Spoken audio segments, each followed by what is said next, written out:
अब श्री कृष्ण कौन है? परमात्मा। श्री कृष्ण कौन है? परब्रह्म है।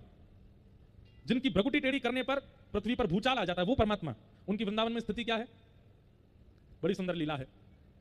एक गोपी यशोदा मैया के पास आई, मैया आके बोली, मैया मेरे घर में आज पूजन होएगा। ब्रजभाषा समझोगे आप लोग?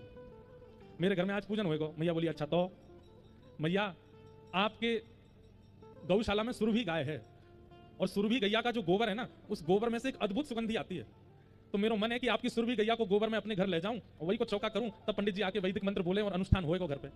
आपकी आज्ञा हो तो मैं सुरभि को गोबर ले जाऊं। 9 लाख गैया है यशोदा मैया के यहाँ।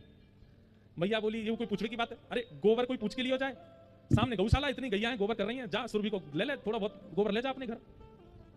लेकिन ये सारी बातें ठाकुर जी सुनने थे बीच भीतर खड़े खड़े।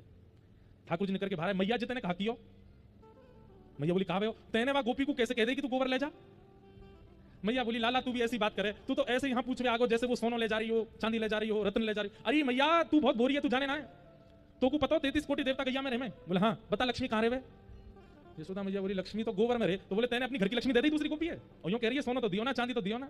मैया जा घर में गैया को गोबर ना गिरे ना, वहां घर से लक्ष्मी चली जाए और तेने अपनी घर की लक्ष्मी दे दी भाई, मैं तो ना ले जान दूंगा। यशोदा मैया हंसने लगी, अच्छा तो तू जा, तू गोपी से बात कर ले। अब ये परब्रह्म की लीला है, परमात्मा की लीला है। सुनो, ठाकुर जी गए गोपी के पास जाके खड़े गए, अरे गोपी हाँ लाला ऐसी मुफ्त में ले जाएगी तू गोबर है? कछु दे के जाना पड़ेगा तो।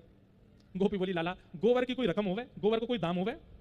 अरे हम गोकुल में रहे जहां लाखों गौवंश है, नाम गोकुल है, अनेकों गोबर हैं सब जगह, लेकिन मुझको तो सुरभि को गोबर चाहिए, हमारे लेवे आ गई और या को कोई दाम थोड़ी होया करे। ठाकुर जी बोले नहीं हम तो दाम लेंगे।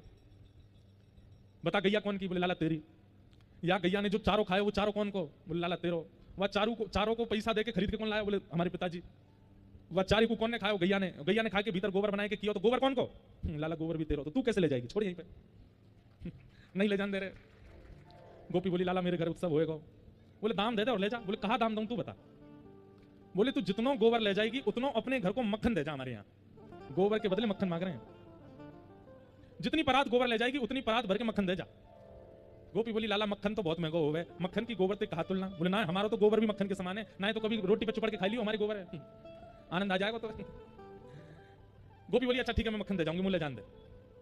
और गोपी जैसी परात उठा के ले जाने लगी। ठाकुर जी बोले एक बात बता, अब तू कितना गोबर ले जाएगी, बाकी गिनती कौन करेगा?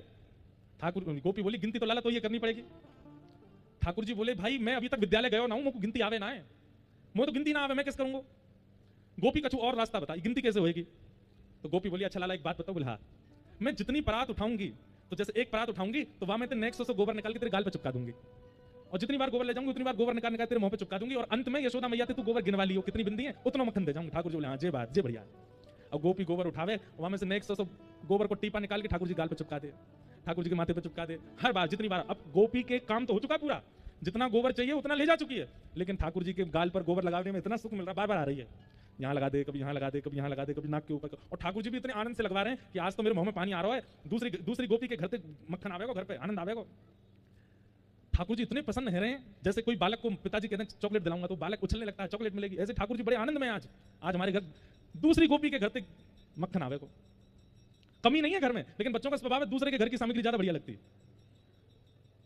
इतने में गोपी ने कहा कि अब की बार जब गोबर उचायो तो लाला के बगल में जाके नेक वो परात टेढ़ी कर दी और वो गोबर सबरो ठाकुर जी के मुंह पे गिर गो, सबरो मुंह पे गिर गो।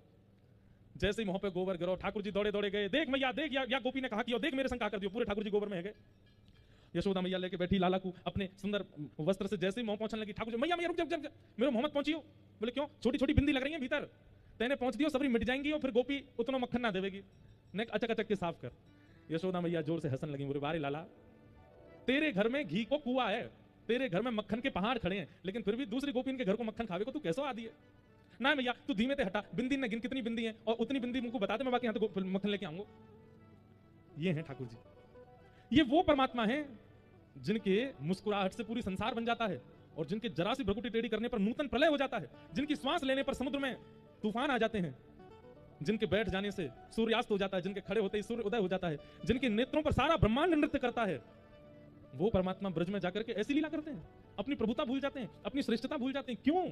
ताकि हम कलयुगी जीवों को सामान्य लीला से भक्ति के मार्ग पर ला सकें। ज्यादा ज्ञान परक और ज्यादा वैदुष्य परक लीला नहीं की ठाकुर जी ने।